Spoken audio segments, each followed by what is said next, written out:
Hello दोस्तों, आप सभी का स्वागत है एक बार फिर से बृहस्पति कोचिंग। दोस्तों, आज के इस वीडियो में हम लोग समझने वाले हैं यौन संचारित रोग कि आखिरकार यौन संचारित रोग क्या होते हैं, इनको किन किन नामों से जाना जाता है। साथ में हम देखेंगे इसकी परिभाषा, उसके साथ उदाहरण कौन कौन से ऐसे यौन संचारित रोग हैं, और उसके साथ कारण और साथ में लक्षण और साथ में बचाव के बारे में भी हम लोग इस वीडियो में अध्ययन करेंगे। ठीक है, तो चलिए दोस्तों वीडियो को शुरू करते हैं। सबसे पहले हम यौन संचारित रोग को जान लेते हैं। देखिए, इसके कई सारे नाम हैं, कई बार एग्जाम में भी पूछा जाता है, और साथ साथ अगर आप 17 से 24 साल के व्यक्ति हैं तब आपको जानना ये बेहद जरूरी हो जाता है आखिरकार यौन संचारित रोग क्या होते हैं, क्योंकि बहुत सारे शोध हुए हैं जिनमें ये पता लगा है कि ये बीमारी ज्यादातर 17 से 24 आयु के व्यक्तियों को होती है। उसके कारण क्या है वो भी जानेंगे।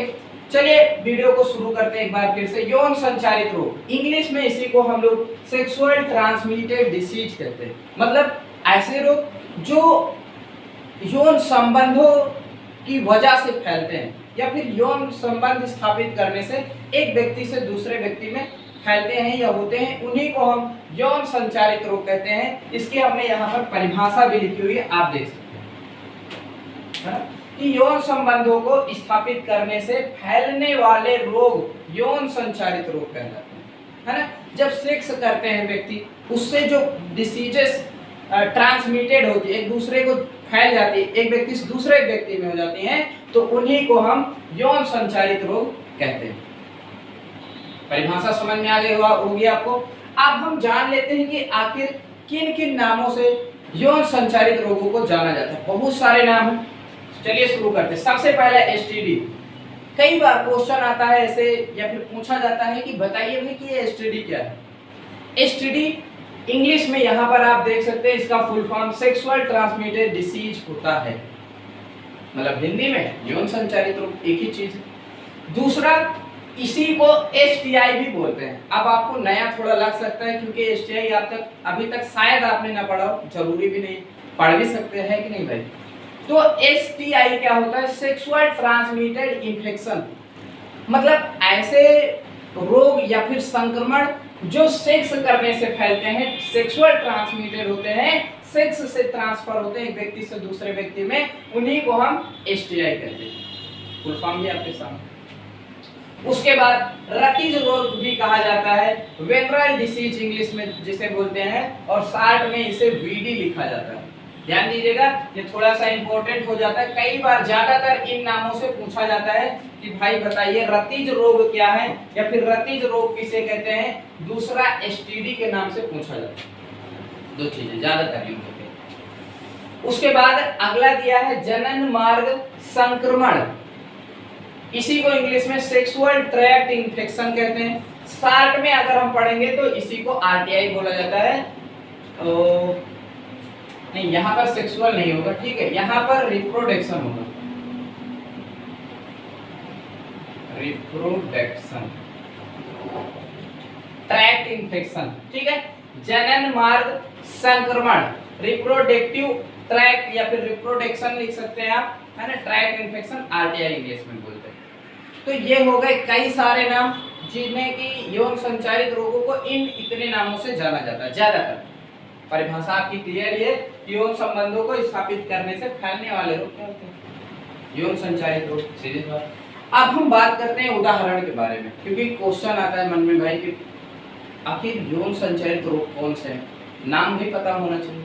तो नाम प्रमुख रूप से आप देख सकते हैं, एड्स है, यकृत शोथ बी है, जिसे हेपेटाइटिस बी भी बोलते हैं इंग्लिश में, ठीक है। सुजाक है, सिफिलिस है, हार्पिस है, जनिक परिसर जिसे इंग्लिश में जेनाइटल हार्पिस कहते हैं।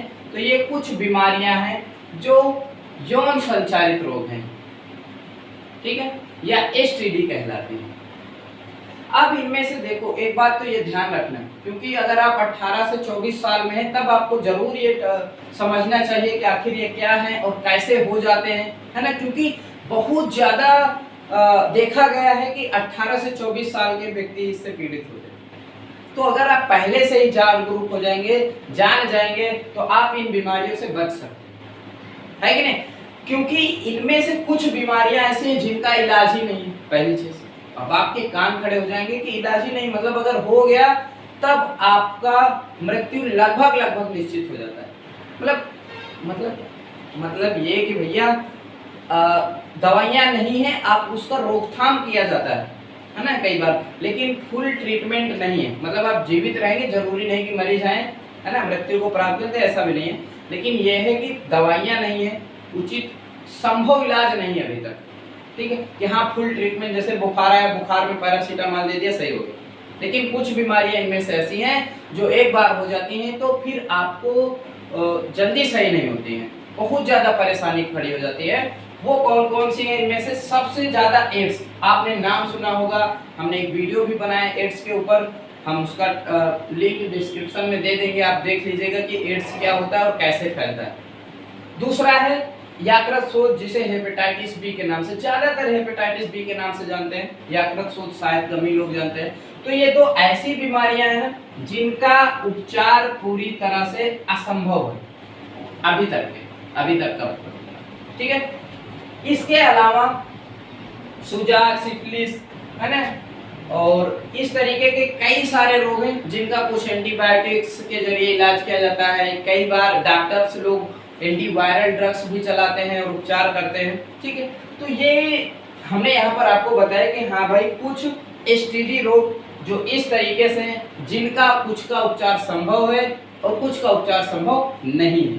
तो अगर नहीं है तो भाई देखो, पहली चीज तो यही होगा ना कि हम इनसे जितना बच सके बचे, क्योंकि एक बार हो गई तो फिर हमें जल्दी छोड़ने वाली नहीं है कि नहीं? तो आखिर जान लेते हैं कि मन में ये भी आता है किन कारणों से होते हैं, कि अगर किसी व्यक्ति को एड्स कैसे हो जाता है या उसे हेपेटाइटिस बी कैसे हो जाता है। चलिए देखते हैं कुछ कारण। देखिए, असुरक्षित यौन संबंध बनाने से कई बार व्यक्ति क्या करता है कि एक से अधिक लोगों के साथ यौन संबंध स्थापित करता है, जो कि गलत है। और कई बार असुरक्षित का मतलब कि बिना कंडोम्स का यूज किए, है ना, यौन संबंध स्थापित कर लिया, तो इससे एक व्यक्ति से रोग, मान लीजिए कि एक व्यक्ति है, दूसरे में नहीं है रोग और एक में है, तो वो सेक्स के जरिए एक दूसरे में ट्रांसफर हो जाते हैं।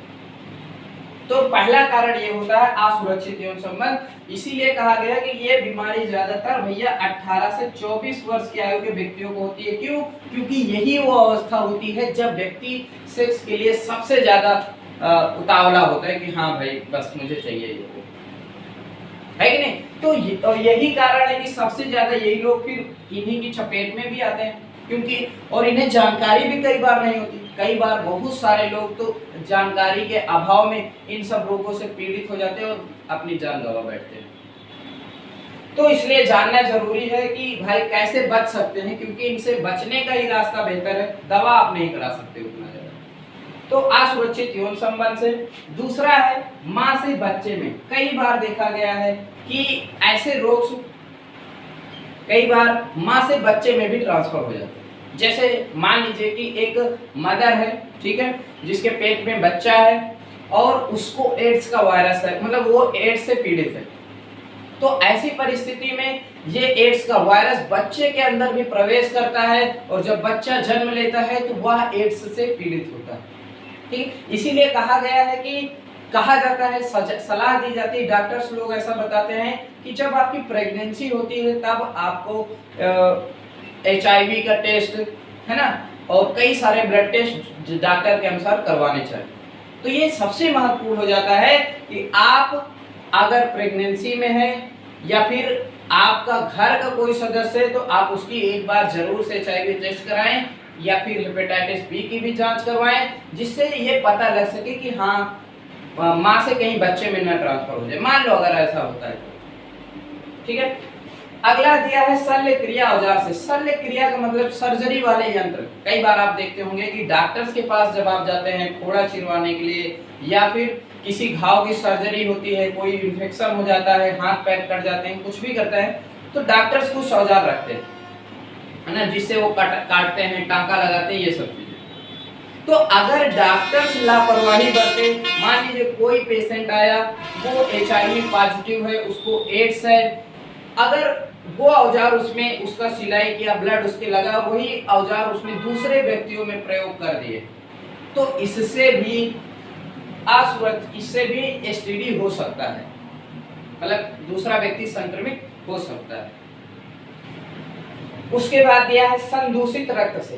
कई बार ऐसा होता है, इसीलिए बोलते हैं कि ब्लड लेने से पहले टेस्ट करवा लेना चाहिए कि भाई पता लगे उसको कोई बीमारी हो और आप अच्छे खासे हैं, पता लगे कोई थोड़ी सी ब्लड की जरूरत थी और वो आपने गलत ब्लड ले लिया, बीमारी युक्त ब्लड ले लिया, तो आप कई बीमारी से पीड़ित हो जाएंगे, है ना।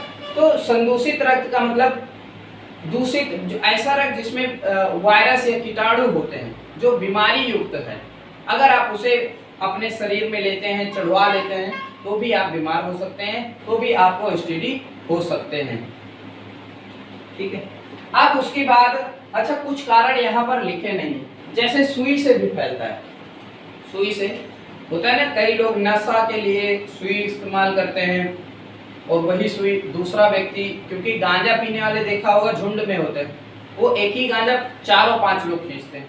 उसी तरीके से जो नशा, इंजेक्शन का नशा करते हैं, वो लोग भी झुंडी में होते हैं ज्यादातर, है ना। तो वो क्या करते हैं कि इंजेक्शन को दिया, अपने को दिया, फिर बगल वाला भी उसी सुई को घुसेड़ लिया, तो इससे इनके शरीर के वायरस या कीटाणु दूसरे के शरीर में प्रवेश कर जाते हैं और वह व्यक्ति भी संक्रमित हो जाता है। तो ये मतलब ऐसे करके कई सारे कारण होते हैं, लेकिन हाँ, प्रमुख कारण ये है, इन्हीं की वजह से रोग एक व्यक्ति से दूसरे व्यक्ति में होते हैं।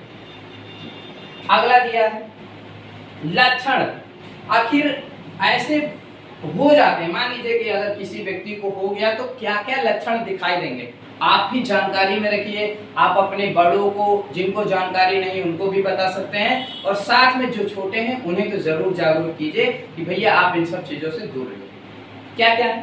पहला चीज, गुप्तांग में खुजली हो सकता है, आपका जो शिश्न है या पेनिस है ना, और जो वजाइना का क्षेत्र है वहां पर खुजलाहट हो सकती है। उसके साथ साथ तरल स्त्राव का आना, तरल द्रव निकलता है, वो झागदार भी हो सकता है, थोड़ा बदबूदार भी हो सकता है। उसके साथ साथ हल्का दर्द हो सकता है, उसके साथ साथ सूजन भी हो सकती है आसपास के क्षेत्र में। कई बार देखा गया है चकत्ते भी पड़ जाते हैं, दाने पड़ जाते हैं और बहुत खुजलाहट होती है ना। तो ऐसी परिस्थिति में अब आपको करना क्या है? मान लीजिए कि भाई इनसे तो सबसे पहली बात तो हमें बचना है।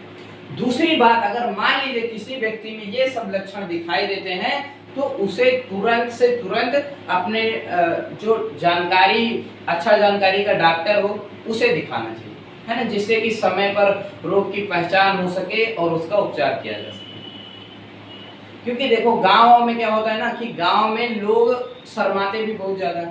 मान लीजिए किसी कारणवश अगर हो भी गया तो लोग ऐसे बीमारियों को एक दूसरे से बताने में शर्म करते हैं कि लोग क्या कहेंगे, समाज के बारे में सोचते हैं। यही एक पहला कारण है जो इन सब बीमारियों को फैला रहा है, क्योंकि व्यक्ति इतना संकुचित हो जाता है, इतना सोचता है, संकोच करता है दूसरे बताने में, क्योंकि तो तब तक ये बीमारी बढ़ जाती है, और बीमारी बढ़ जाती है तो उसका उपचार लगभग असंभव होता जाता है, और लास्ट में व्यक्ति कई बीमारियों से पीड़ित हो जाता है और मृत्यु हो जाती है। तो इसलिए आपको जरूरी है ये जानना कि आप इन लक्षणों को देखें। अगर ऐसे लक्षण दिखते हैं तो आप समय पर बिना समाज के बारे में सोचे हुए डॉक्टर से मिलिए, जिससे कि समय पर उसका उपचार किया जा सके और ठीक हो सके। ठीक है, अब हम बचाव के बारे में देख लेते हैं कि भाई आप इनसे कैसे बच सकते हैं, है कि नहीं, क्योंकि ये काफी डेंजरस बीमारियां हैं, डिसीजेस हैं, जिनकी इलाज नहीं या तो है तो बहुत महंगा, आम आदमी तो नहीं कर सकता। अब बचाव इनके भैया यही हैं, यहाँ पर देख रहे हैं जो कारण है। आप बेवजह या फिर आप कह सकते हैं कि तमाम व्यक्तियों से, कई व्यक्तियों से यौन संबंध ना रखें, पहली चीज। दूसरी बात, कंडोम्स का यूज कर सकते हैं आप संबंध बनाते समय। तीसरी बात, आप ब्लड लेते समय ब्लड की टेस्ट कराएं, तभी ब्लड को ले, है कि नहीं। चौथी बात, अगर शल्य क्रिया औजार, कभी भी डॉक्टर्स की भी थोड़ी सी भूमिका होती है ना, अगर वो शल्य क्रिया करते हैं तो औजार को साफ रख करके ही दूसरे व्यक्ति पर इस्तेमाल करें। सुई एक व्यक्ति को एक ही बार सुई लगाएं, है ना। एक ही व्यक्ति से कई बार गांव में डॉक्टर देखने को मिलते हैं जो एक ही सुई ना रख लेते हैं और उसको पानी में धो करके जितने व्यक्ति आते हैं सबको वही सुई ठोकते हैं, ठीक है। तो ऐसे में क्या होता है कि कभी कभी कीटाणु एक व्यक्ति से दूसरे व्यक्ति में चले जाते हैं, कभी कभी नहीं, ज्यादातर यही कारण होते हैं। छोटे जो गांव के कस्बे हैं, जो कहीं कहीं पर डॉक्टर्स बैठते हैं, छोटे छोटे है ना, दवा देते हैं और इस तरीके से भी ये फैलता है। तो आप भी ध्यान दिया करें कि कोई व्यक्ति अगर आपको सुई लगा रहा है, डॉक्टर से चाहे फार्मासिस्ट हो, कुछ भी है ना, तो आप उसको भी ध्यान दीजिए कि कहीं वो एक ही सुई तो नहीं सबको लगा रहा है, ठीक है। तो आप अगर ऐसे ध्यान रखेंगे तो आप इन बीमारियों से बच सकते हैं और साथ में अपने आसपास के लोगों को भी बचा सकते हैं और जागरूक कर सकते हैं। तो उम्मीद करता हूं दोस्तों आपको यौन संचारित रोग किसे कहते हैं समझ में आया होगा, इनके कितने और अन्य नाम हैं और किन किन नामों से जाना जाता है वो भी आपको समझ में आया होगा। और साथ में हमने बताया कि हाँ कौन कौन से रोग हैं जो होते हैं, यौन संचारित रोग कहलाते हैं, और हमने कारण बताए, लक्षण बताए, लास्ट में हमने बताया बचाव का बेशुमार तरीका। तो आप लोगों का वीडियो कैसा लगा कमेंट करके जरूर बताएं और पढ़ाई से संबंधित या शिक्षा से संबंधित वीडियोज पाने के लिए चैनल को आप चाहे तो सब्सक्राइब भी कर सकते हैं। अब हम लोग मिलते हैं नेक्स्ट वीडियो में। थैंक यू दोस्तों, बाय बाय।